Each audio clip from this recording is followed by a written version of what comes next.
en une journée celui ou les 2-3 indicateurs maximum sur lesquels vous devez avoir l'œil. Donc moi j'ai mis les non-farm payroll, donc le taux de changement de création d'emplois, et également la variation du taux de chômage.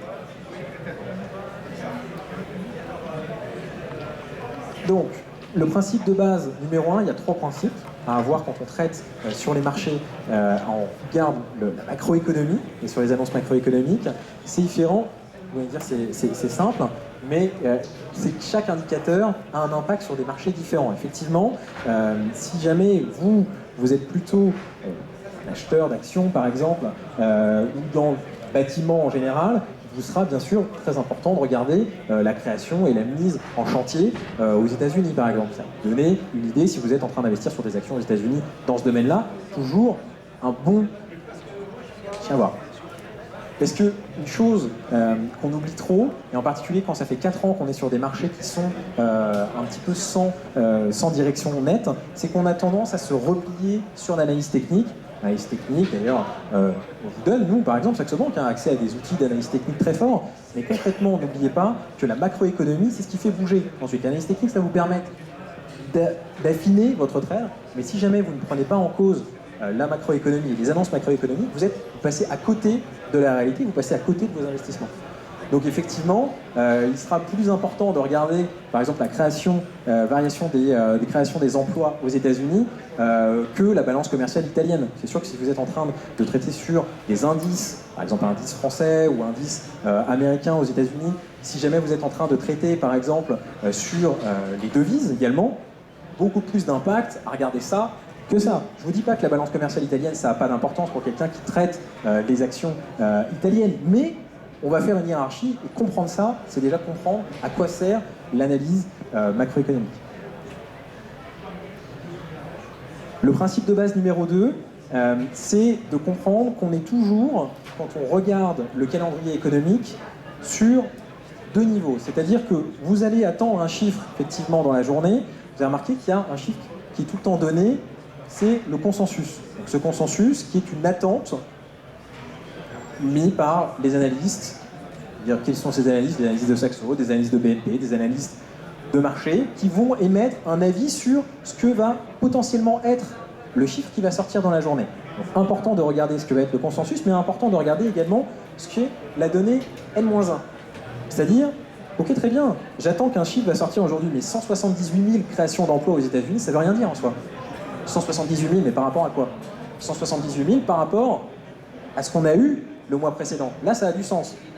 178 000, un mois, je viens de tomber ce mois-ci très bien. Si j'étais à 120 000, oui, effectivement, on est sur de la création d'emplois, mais on est sur une accélération de la création d'emplois. Là, ça a du sens. Là, au moins, vous pouvez vous en servir dans votre trading. Mais juste, ok, aujourd'hui, il s'est créé tant d'emplois. Moi, ça ne me dit rien, et ça vous sert concrètement à rien. Donc, il faut regarder bien 2 choses. Donc, la donnée précédente, ce qui s'est passé en N-1, par exemple, au niveau hebdomadaire pour les inscriptions hebdomadaires au chômage, mensuel sur les prêts à consommation, le trimestriel au niveau du PIB, en Europe, en Allemagne, également aux États-Unis, mais et également le consensus. Donc toujours, faites ce mouvement, et c'est ça, et c'est exclusivement sur un décalage entre N-1 et N, ce qui s'est passé le mois précédent par exemple, il y a eu une accélération sur ce mois-ci, soit, et aussi, effectivement, le consensus, est-ce que les analystes s'attendaient vraiment à ça? Si les analystes s'attendaient vraiment à ça, il y a de fortes chances que les cours et l'accélération aient déjà été pris dans les mois, dans les jours qui ont précédé.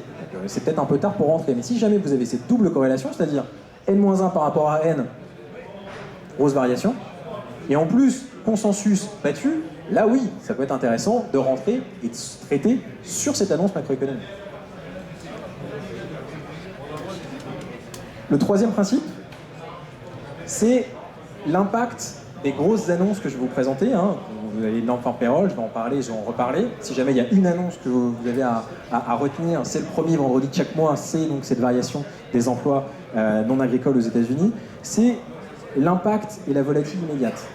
C'est-à-dire que quand vous traitez des annonces macroéconomiques, faites bien attention à l'impact immédiat. Ce que j'entends par là, c'est que peut-être que vous, investisseurs, ça vous est déjà arrivé, si vous avez déjà attendu, par exemple, une annonce, okay, j'attends un chiffre qui sort, j'attends Draghi qui va parler, qui va faire bouger ou pas les taux, et on attend comme ça, aux alentours de 13h, le chiffre tombe, où il commence juste à parler, il rentre dans la salle, et vous avez de la variation. Il y a du bruit, il y a plein de bruit. Ce bruit, c'est qui? C'est juste des gens qui sont devant leur ordinateur et qui cliquent, parce que justement, ils ne savent pas trop où se placer. Faites attention à ça, faites attention au bruit.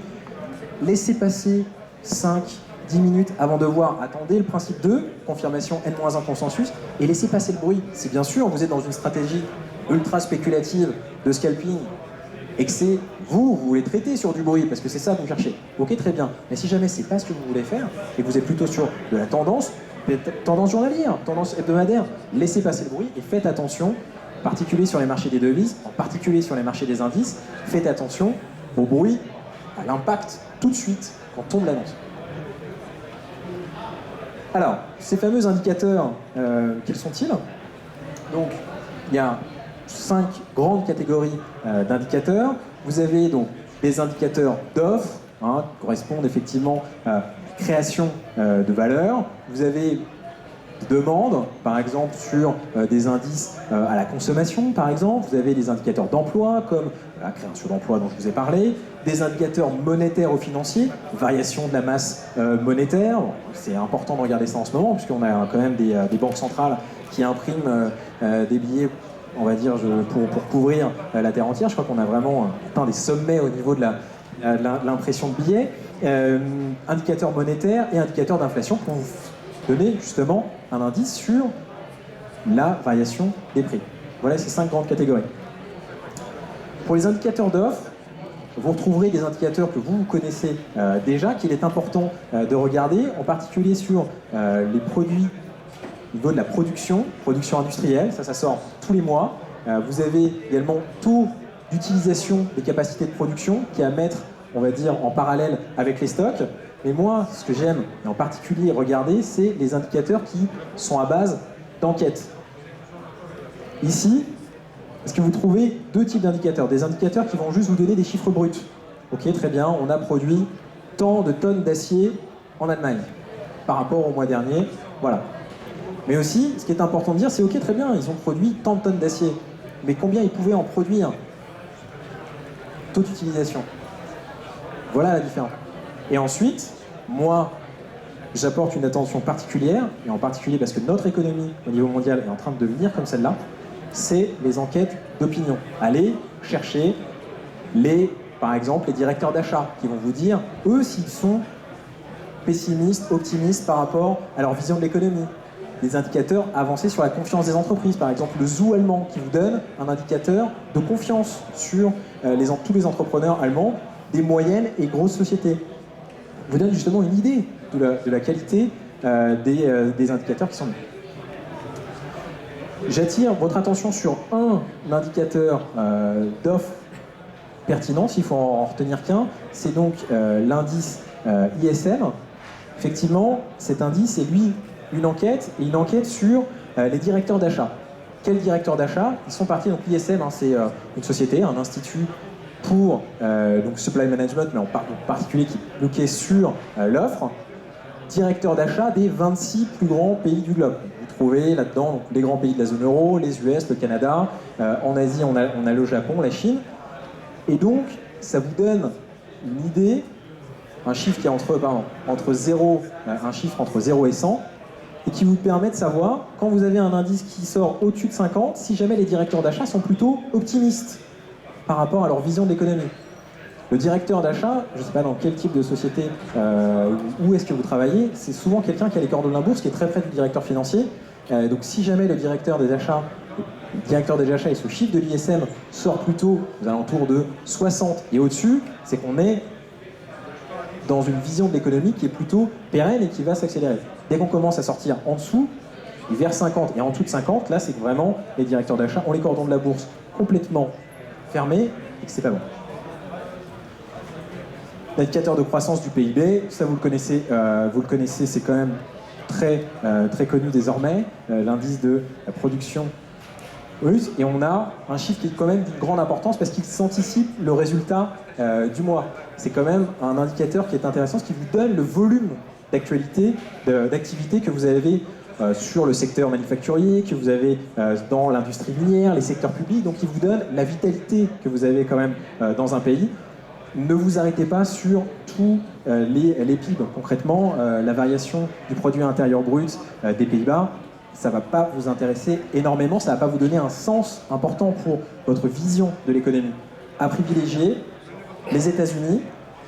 Dans la zone euro, on va garder Allemagne, France et Italie, le Japon et la Chine. Donc faites attention quand le chiffre du PIB tombe sur ces pays-là.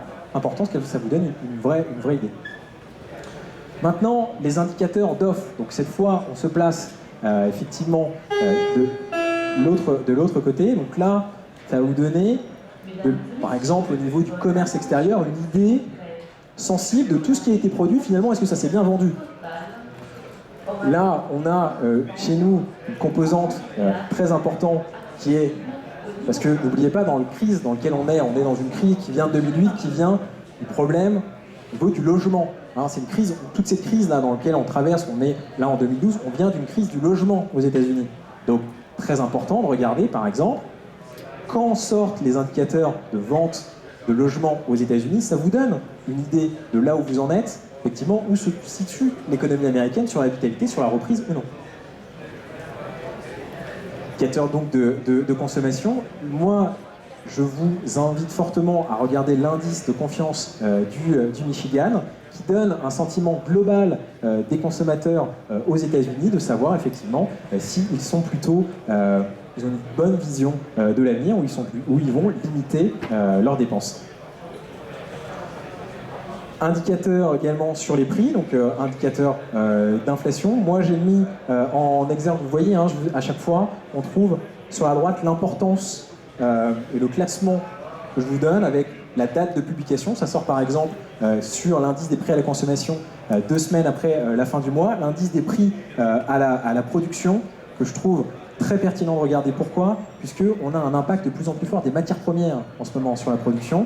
Donc c'est un signe avancé quand vous avez les prix à la production qui augmentent, que l'impact, par exemple, du pétrole, par exemple, des matières comme le cuivre, aussi, qui sont très utilisés dans les grandes sociétés d'informatique. Regardez ces indicateurs-là, ce qui vous donne un indicateur fin de l'évolution de l'économie. Sur le marché du travail, le plus pertinent et de loin, c'est le non-farm payroll. Donc, tous les premiers vendredis de chaque mois, vous trouvez la variation de ces emplois. Pourquoi non agricoles? Parce qu'effectivement, les emplois agricoles, ils ont la caractéristique d'être saisonniers, et donc du coup, on enlève ce bruit qui peut vous induire en erreur. Parce que, nécessairement, quand vous êtes dans une période, par exemple en été, on va embaucher de la main-d'œuvre énormément pour faire des récoltes, par exemple, et du coup, il peut y avoir une forte variation d'un mois sur l'autre qui est gommée. Du coup, on l'enlève en mettant un indicateur pur, en retirant les emplois saisonniers agricoles. En ce moment, avec le décalage horaire, c'est 13h30. Vous regarderez le premier vendredi du mois de décembre, par exemple, faites ce test, vous verrez à 13h30 une énorme évolution des marchés. Si jamais, hein, bien sûr, hein, le rapport N-1 et consensus est confirmé, vous l'aurez. Je reviens donc avec les principes de base par rapport au point. Vous avez remarqué, en général, les statistiques sur lesquelles j'insiste sont des statistiques américaines. Je dirais, c'est pas parce que dans la zone euro, les statistiques sont pas intéressantes, c'est pas ça. C'est que les statistiques américaines, elles ont l'avantage aussi de tomber en plein milieu de la séance française, hein, ou européenne, au niveau du fuseau, et que, n'oublions pas que c'est encore la zone américaine qui nous tire. Donc, attention aux statistiques américaines, attention aux indicateurs les plus avancés, donc l'indice ISM, comme je vous le disais, sur les directeurs d'achat, les indicateurs de confiance, les statistiques sur l'emploi et les décisions de banque centrale. Chaque fois que vous avez Mario Draghi ou son compère de la Fed aux États-Unis qui parle ou qui va faire bouger les taux, même s'ils ne bougent pas, soyez attentifs à ça. Alors, comment maintenant désormais passer un ordre, vous qui êtes investisseur particulier, en suivant ces principes? Vous repérez l'indicateur le plus pertinent du jour, par exemple sur les non-farm payroll. Vous déterminez le marché sur lequel il peut avoir le plus d'influence, par exemple sur les marchés d'échange et sur les marchés des indices, puisque c'est un indicateur général, et donc création d'emplois aux États-Unis, c'est pas création d'emplois dans tel ou tel secteur, c'est création d'emplois en général. Donc c'est un sentiment général. Donc on va chercher du coup à investir sur quelque chose de plus général.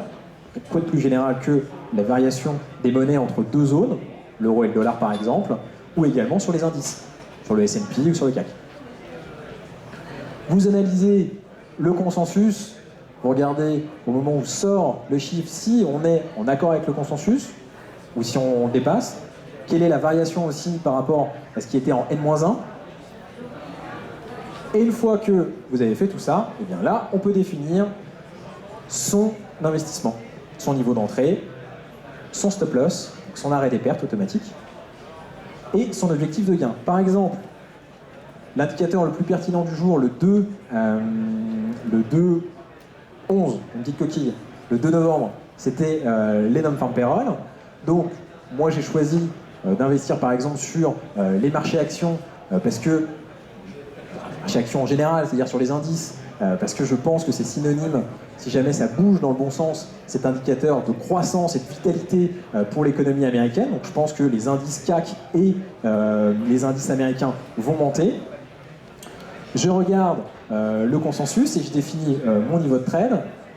Au moment où c'est sorti, donc 13h, 14h30, mais 13h30, il y a un impact baissier tout de suite sur 10. On avait une prévision qui était là à 125, le précédent était à 148, et ce qui est publié, c'est 171. Ça n'a rien à voir. Donc ici, l'impact n'est pas baissier, l'impact est haussier, concrètement. L'impact est clairement haussier, puisque on a précédent 148 000. Ok, on a créé 148 000 emplois au mois d'octobre. En prévision, les analystes nous disaient non, on va créer mais moins d'emplois ce mois-ci. Et finalement, on a créé plus d'emplois que le mois précédent et en plus on a battu le consensus. Donc les marchés ne s'y attendaient pas, on est sur une accélération de l'économie. Donc là aussi il y a une petite, mais on a pris une position haussière sur les indices, sur le CAC. Et je pense concrètement que le CAC et le S&P vont profiter de cela, et de la même façon que le dollar va profiter de cette manne, et donc je prends une position baissière sur l'euro-dollar. Voilà. Je suis dans les clous, il me reste 5 minutes. Est-ce que ce que je vous dis vous amène des questions? Je suis allé vite, hein, mais c'est une demi-heure, normalement ça prend... Alors, après monsieur, alors.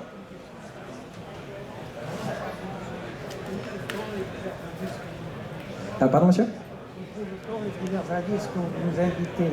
Alors, ces divers indices-là, vous les trouvez directement sur la plateforme de trading Saxo Bank. Hein. Vous avez des produits très simples qui suivent l'évolution du CAC 40, des indices boursiers américains.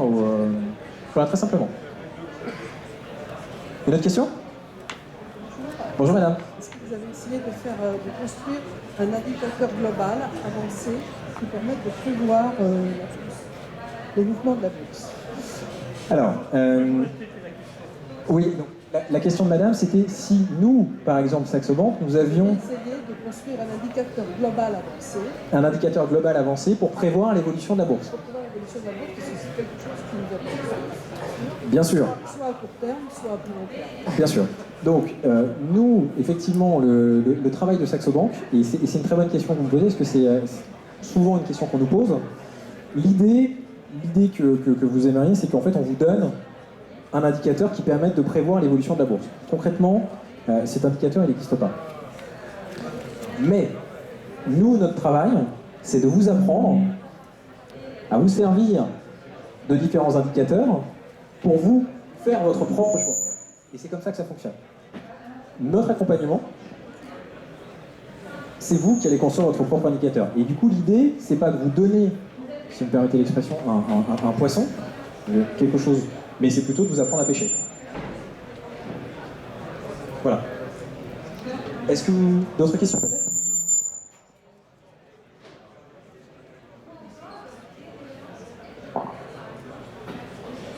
Non?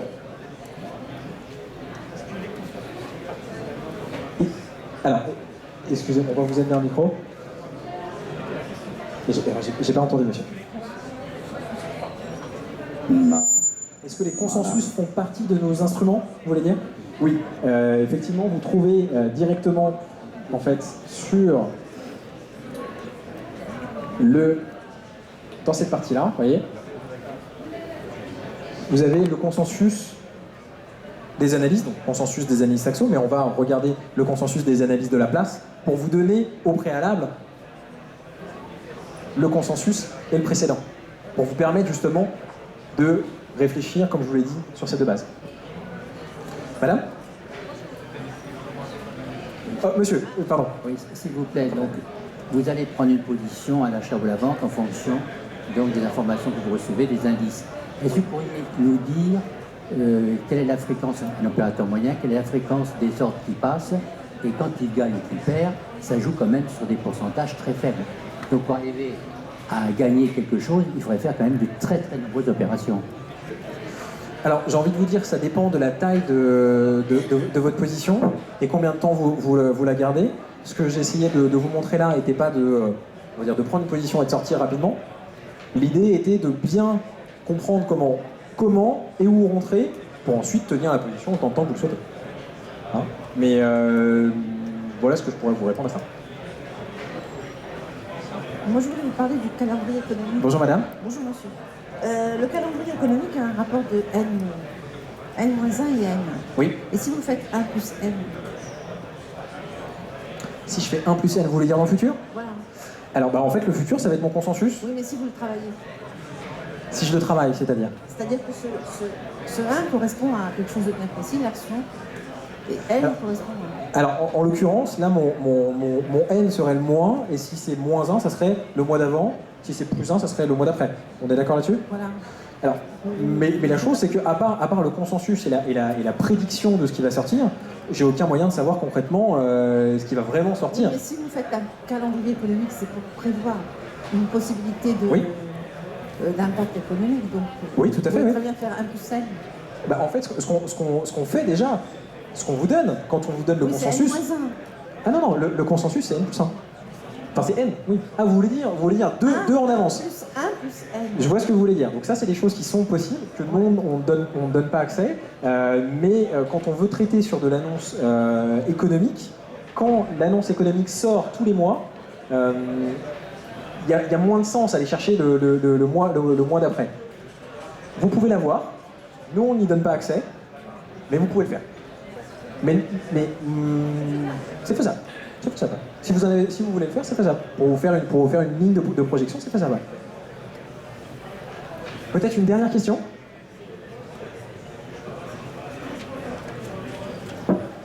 Oui, peut-être. Monsieur. Vous nous avez donné un certain nombre d'indicateurs Oui. qui vont rentrer sur le marché. Oui. Mais je rejoins une question précédente. D'accord. Quel est le moment le plus favorable pour en sortir? D'accord.